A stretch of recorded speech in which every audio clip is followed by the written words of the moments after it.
Hi friends, ಎಲ್ಲ ಹೇಗಿದ್ದೀರಾ? ಎಲ್ಲ ಚೆನ್ನಾಗಿದ್ದೀರಾ ಅಂತ ಅನ್ಕೊತೀನಿ. ನಾನು ಕೂಡ ತುಂಬ ಚೆನ್ನಾಗಿದ್ದೀನಿ. ಹಾಗೆ ನಾನು ಇವತ್ತು ನಿಮಗೆ ಏನು ಮಾಡ್ತಾಯಿದ್ದೀನಿ ಅಂತಂದರೆ ಎಗ್ ಬುಜ್ಜಿ ಮಾಡ್ತಾಯಿದ್ದೀನಿ.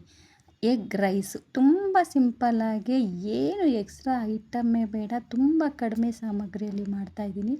ತಿಂತಾಯಿದ್ರೆ ಮಾತ್ರ ಎಷ್ಟು ಸಖತ್ತಾಗಿರುತ್ತೆ ಅಂದರೆ ಅಷ್ಟು ಚೆನ್ನಾಗಿರುತ್ತೆ. ಹಾಗೆ ನನ್ನ ಚಾನಲ್ಗೆ ಯಾರು ಸಬ್ಸ್ಕ್ರೈಬ್ ಆಗದೆ ನೋಡ್ತಾಯಿದ್ರು, ದಯವಿಟ್ಟು ನನ್ನ ಚಾನಲ್ಗೆ ಸಬ್ಸ್ಕ್ರೈಬ್ ಆಗಿ ಸಪೋರ್ಟ್ ಮಾಡಿ, ಆಯಿತಾ. ಬನ್ನಿ ಇವಾಗ ಇದಕ್ಕೆ ನೋಡಿ ಎಷ್ಟು ಚೆನ್ನಾಗಿದೆ, ಬೆಣ್ಣೆ ಥರ ಇದೆ. ಆ ಮೊಟ್ಟೆ ಹಾಕಿರೋದಕ್ಕೂ ಎಕ್ಸ್ಟ್ರಾ ಏನೂ ನಾವು ಆ್ಯಡ್ ಮಾಡಿಲ್ಲ ಅಲ್ವಾ, ಏನೇ ಒಂದು ಗರಂ ಮಸಾಲ ಏನೂ ಆ್ಯಡ್ ಮಾಡಿಲ್ಲ, ಅಷ್ಟು ಸಖತ್ತಾಗಿದೆ. ಬನ್ನಿ ಇದು ಹೇಗೆ ಮಾಡೋದು ಅಂತ ತೋರಿಸ್ಕೊಡ್ತೀನಿ. ನಾನಿಲ್ಲಿ ಮೊಟ್ಟೆನ ಚೆನ್ನಾಗಿ ವಾಶ್ ಮಾಡ್ಕೊಂಡಿದ್ದೀನಿ, ಯಾಕಂದರೆ ಗಲೀಜಿರುತ್ತಲ್ವ, ನಿಮಗೂ ಗೊತ್ತಿರುತ್ತೆ. ಚೆನ್ನಾಗಿ ವಾಶ್ ಮಾಡಿ ಒಂದು ತಪ್ಪಲೆಯಲ್ಲಿ ನೀರು ಹಾಕಿ ನೆನೆಸಿಟ್ಬಿಟ್ಟಿದ್ದೀನಿ. ಅಷ್ಟರಲ್ಲಿ ನಾನು ಈರುಳ್ಳಿ ತೊಗೊಂಡಿದ್ದೀನಿ. ಈರುಳ್ಳಿ ನಾನು 4 ಈರುಳ್ಳಿ ತೊಗೊಂಡಿರೋದು. ನೋಡಿ 4 ಈರುಳ್ಳಿ ತೊಗೊಂಡಿದ್ದೀನಿ. ನೀವು ಕ್ವಾಂಟಿಟಿ ನೋಡ್ಕೊಂಡು ಮಾಡಿ, ಆಯಿತಾ. ನಾನು ಮೊಟ್ಟೆ 5 ತೊಗೊಂಡಿರೋದ್ರಿಂದ ಈರುಳ್ಳಿ 4 ತೊಗೊತಾ ಇದ್ದೀನಿ. ಈರುಳ್ಳಿ ಸಿಪ್ಪೆ ಎಲ್ಲ ಬಿಡಿಸ್ಕೊಂಬಿಡೋಣ ಬನ್ನಿ.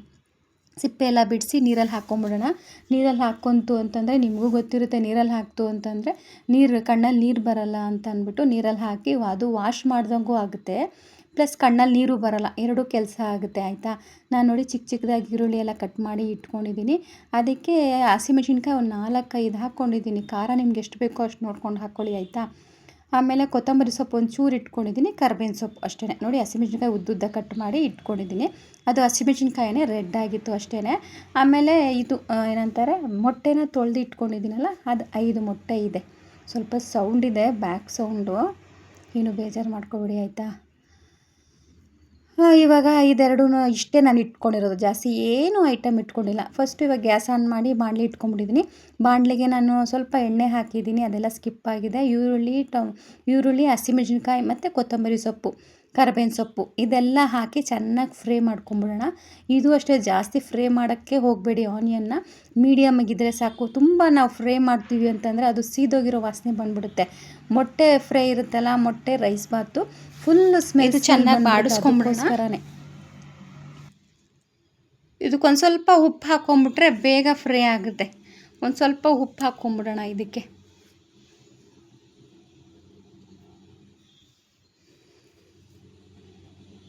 ನೋಡಿ ಒಂದು ಸ್ವಲ್ಪ ಉಪ್ಪು ಹಾಕ್ಕೊಂಬಿಟ್ಟು ಸ್ವಲ್ಪ ಬಾಡಿಸ್ಕೊಂಬಿಡೋಣ. ಈ ಈರುಳ್ಳಿಗೂ ಅಷ್ಟೇ, ಟೊಮೊಟೊಗೂ ಅಷ್ಟೇ, ನಾವು ಇದು ಏನಂತಾರೆ ಉಪ್ಪು ಹಾಕಿದಷ್ಟು ಬೇಗ ಫ್ರೈ ಆಗುತ್ತೆ. ಇವಾಗ ಒಂದು ಸ್ವಲ್ಪ ಫ್ರೈ ಆಗಿದೆ ನೋಡಿ, ಸಾಕು, ಇಷ್ಟ ಆದರೆ ಸಾಕು. ನೋಡಿ ಎಕ್ಸ್ಟ್ರಾ ಏನೂ ಆ್ಯಡ್ ಮಾಡಿಲ್ಲ ನಾನು, ಬರೀ ನಾನು ಈರುಳ್ಳಿ, ಹಸಿಮೆಣ್ಸಿನ್ಕಾಯಿ, ಕೊತ್ತಂಬರಿ ಸೊಪ್ಪು, ಕರಿಬೇವಿನ ಸೊಪ್ಪು, ಉಪ್ಪು, ಈ 5 ಐಟಮಿಂದ ನಾನು ಮಾಡ್ತಾ ಇರೋದು ಫ್ರೈ ಆಗಿದೆ. ನೋಡಿ ಮೊಟ್ಟೆ ನಾನು ಈ ಥರ ಒಡೆದು ಸಪ್ರೇಟಾಗಿ ಇಟ್ಕೊಂಡಿದ್ದೀನಿ. 5 ಮೊಟ್ಟೆನ ಈ ಥರ ಇಟ್ಕೊಂಡಿದ್ದೀನಿ. ಇವಾಗ ಇಷ್ಟು ಫ್ರೈ ಆಗಿದೆ ಅಲ್ವಾ, ಇವಾಗ ನಾವು ಈ ಮೊಟ್ಟೆನ ಹಾಕ್ಕೊಂಬಿಡೋಣ ಇದರಲ್ಲಿ. ನೋಡಿ ಈ ಥರ ಹಾಕ್ಕೊಂಡಿದ್ದೀನಿ. ಇವಾಗ ಮೊಟ್ಟೆನ ಹಾಕ್ಕೊಂಬಿಡೋಣ. ಹಾಕಿದ ತಕ್ಷಣವೇ ಅಳ್ಳಾಡ್ಸೋಕ್ಕೆ ಹೋಗಬೇಡಿ, ಆಯಿತಾ. ಹಾಕಿದ ತಕ್ಷಣ ಅಳ್ಳಾಡ್ಸಿದ್ರೆ ಎಲ್ಲ ಒಂಥರ ಪುಡಿ ಆಗಿಬಿಡುತ್ತೆ. ಆ ಮೊಟ್ಟೆ ಇದೆಯಲ್ಲ, ಆ ಮೊಟ್ಟೆ ನಮಗೆ ಬಾಯಿಗೆ ಸಿಗಬೇಕು, ಆ ಥರ ಇದ್ರೇ ಅನ್ನಕ್ಕೂ ಆ ಮೊಟ್ಟೆ ಬಾಯಿಗೆ ರುಚಿ ಟೇಸ್ಟ್ ಚೆನ್ನಾಗಿ ಬರುತ್ತೆ. ಇವಾಗ ನೋಡಿ ಹಂಗೆ ಬಿಟ್ಟಿದ್ದೀನಿ. ಇವಾಗ ಅಳ್ಳಾಡಿಸ್ಬೇಕು, ಒಂದು 2-3 ಸೆಕೆಂಡ್ಸ್ ಹಾಗೆ ಬಿಟ್ಬಿಡಬೇಕು. ಇವಾಗ ಅಳ್ಳಾಡಿಸ್ಬೇಕು. ನೋಡಿ ಇವಾಗ ದಪ್ಪ ಬರುತ್ತೆ, ಸ್ವಲ್ಪನೇ ಮೊಟ್ಟೆ ಇರುತ್ತಲ್ಲ, ದಪ್ಪ ಸಿಗುತ್ತೆ. ಅನ್ನದ ಜೊತೆಲಿ ತಿಂತಾ ಇದ್ರೆ ಸಕ್ಕತ್ತಾಗಿರುತ್ತೆ. ನಾವು ಫಸ್ಟೇ ಅಳ್ಳಾಡಿಸ್ಬಿಟ್ರೆ ಅದು ಮುದ್ದೆ ಥರ ಆಗಿಬಿಡುತ್ತೆ. ನಮಗೆ ಏನಂತಾರೆ, ನಮಗೆ ಇದು ಇನ್ನೊಂದು ಮೊಟ್ಟೆ ಇದೆ ಅಂತಲೇ ಅನಿಸಲ್ಲ. ಅದಕ್ಕೋಸ್ಕರ ನೋಡಿ ನಾನು ಅನ್ನ ಮಾಡಿ ಸಪ್ರೇಟಾಗಿ ಇಟ್ಕೊಂಡ್ಬಿಟ್ಟಿದ್ದೀನಿ. ತಟ್ಟೆಗೆ ಹಾಕಿ ಹಾಕಿದ್ದೀನಿ. ನೋಡಿ ಉದ್ದುದ್ರ ಇರಬೇಕು, ಅನ್ನ ಮಾತ್ರ ಉದ್ದುದ್ರಾಗಿರಬೇಕು. ಇದು ಸ್ವಲ್ಪ ಆರಲಷ್ಟರಲ್ಲಿ ನಮ್ಮದು ಗೊಜ್ಜು ಕೂಡ ರೆಡಿಯಾಗಿದೆ. ನೋಡಿ ಆಗಿದೆ. ಇಷ್ಟು ನೀರಿದ್ದಂಗೆ ಹಾಕ್ಕೊಂಬಿಡ್ಬೇಕು. ಸ್ವಲ್ಪ ನೀರಿನ ಅಂಶ ಇದ್ದಂಗೆ ಅನ್ನ ಹಾಕಿದ್ರೆ, ಅನ್ನ ಹಾಕ್ತೀವಲ್ಲ ಅನ್ನಕ್ಕೆ ನೀರು ಇಟ್ಕೊಳ್ಳುತ್ತೆ. ಆ ಮೊಟ್ಟೆಲಿರೋ ನೀರಿನ ಅಂಶ ಅದೆಲ್ಲ ಹಿಡಿಯುತ್ತಲ್ಲ, ಆವಾಗಲೇ ಟೇಸ್ಟ್ ಚೆನ್ನಾಗಿರುತ್ತೆ. ಇವಾಗ ನೋಡಿ ಅನ್ನ ಹಾಕ್ಕೊಂಬಿಡೋಣ ಇದಕ್ಕೆ.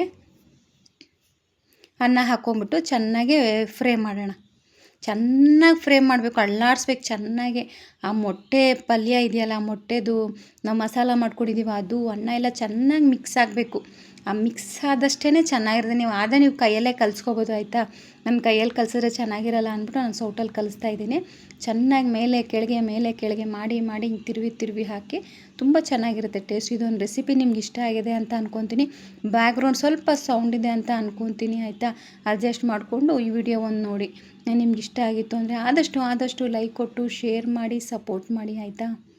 ನೋಡಿ ಎಷ್ಟು ಚೆನ್ನಾಗಿದೆ ಅನ್ನ ನೋಡೋಕ್ಕೇ ಅಷ್ಟು ಸಕ್ಕತ್ತಾಗಿದೆ ಮಾತ್ರ. ಆಹಾ ನೋಡಿ ಎಷ್ಟು ಚೆನ್ನಾಗಾಗಿದೆ ಅಂತ ನೋಡಿ. ನಾನು ಚೆನ್ನಾಗಿದೆ ಅಂತಲೂ ಸುಳ್ಳು ಅಂದ್ಕೊಳ್ಬೇಡಿ, ನಿಜವಾಗ್ಲೂ ತುಂಬ ಚೆನ್ನಾಗಾಗಿದೆ. ಏನೂ ಎಕ್ಸ್ಟ್ರಾ ಇಲ್ಲ ಅಲ್ವಾ, ಏನಿದೆಯೋ ಅಷ್ಟರಲ್ಲೇ ಮಾಡಿದ್ದೀನಿ ನೋಡಿ, ಏನಿದೆಯೋ ಅಷ್ಟರಲ್ಲೇ ಮಾಡಿದ್ದೀನಿ. ಬಟ್ ಬೇರೆ ಕೂಡ ಹಾಕಿ ಮಾಡ್ತಾರೆ, ಅದು ಇನ್ನೊಂದು ವಿಡಿಯೋ ನಾನು ತೋರಿಸ್ತೀನಿ. ಇದು ಸಿಂಪಲ್ಲಾಗಿ ಮಾಡೋವಂಥ ಒಂದು ರೆಸಿಪಿ ನೋಡಿ, ಎಷ್ಟು ಸಕ್ಕತ್ತಾಗಿದೆ. ಆ ಮೊಟ್ಟೆ ಎಲ್ಲ, ಆ ಒಡೆದಿರೋ ಮೊಟ್ಟೆಗಳೆಲ್ಲ ಎಷ್ಟು ಚೆನ್ನಾಗಿ ಕಾಣಿಸ್ತಾ ಇದೆ ನೋಡಿ ಅಲ್ವಾ. ನೋಡಿ ಆ ಮೊಟ್ಟೆ, ಆ ಕೊತ್ತಂಬರಿ ಸೊಪ್ಪು, ಕರಿಬೇವಿನ ಸೊಪ್ಪು, ಹಸಿಮೆಣಸಿನ್ಕಾಯಿ, ಆಹಾ ಸಕ್ಕತ್ತಾಗಿರುತ್ತೆ. ನೀವು ಒಂದ್ಸರಿ ಟ್ರೈ ಮಾಡಿ ನೋಡಿ. ವಿಡಿಯೋ ನಿಮ್ಗೆ ಇಷ್ಟ ಆಗಿದೆ ಅಂತ ಅನ್ಕೋತೀನಿ. ಇವಾಗ ಸರ್ವ್ ಮಾಡಿ ತೋರಿಸ್ತೀನಿ ಬನ್ನಿ. ಒಂದು ತಟ್ಟೆಗೆ ಹಾಕಿ ಸರ್ವ್ ಮಾಡಿ ತಿಂದು ತೋರಿಸ್ತೀನಿ ಆಯಿತಾ. ನೋಡಿ ಈ ಥರ ತಟ್ಟೆಗೆ ಹಾಕಿದ್ದೀನಿ, ಕಲಿಸ್ತಾ ಇದ್ದೀನಿ. ಇದ್ರ ಜೊತೆ ಹಸಿಮೆಣಸಿನ್ಕಾಯಿ ಇರುತ್ತಲ್ಲ, ಹಸಿಮೆಣಸಿನ್ಕಾಯಿ ಬೀಜ ಇರುತ್ತಲ್ಲ, ಅದನ್ನು ಹಾಕ್ಕೊಂಡು ಕಿವುಚ್ಕೊಂಡು ತಿಂತಾಯಿದ್ರೆ ಅದ್ರ ಮಜಾನೇ ಬೇರೆ. ಯಾವ ಬಿರಿಯಾನಿನೂ ಬೇಡ ಇದ್ರ ಮುಂದೆ. ಆಹಾ ಸಕ್ಕತ್ತಾಗಿರುತ್ತೆ. ನೀವು ಒಂದ್ಸರಿ ಟ್ರೈ ಮಾಡಿ ನೋಡಿ ಆಯಿತಾ. ನೀವು ಒಂದ್ಸರಿ ಟ್ರೈ ಮಾಡಿ ನೋಡಿ, ನೀವೇ ನನಗೆ ಕಮೆಂಟ್ ಹಾಕ್ತೀರಾ ತುಂಬ ಚೆನ್ನಾಗಿತ್ತು ರೆಸಿಪಿ ಅಂತ ಆಯಿತಾ. ನೋಡಿ ಎಷ್ಟು ಚೆನ್ನಾಗಿದೆ, ತಿಂತಾಯಿದ್ರೆ ನಾನು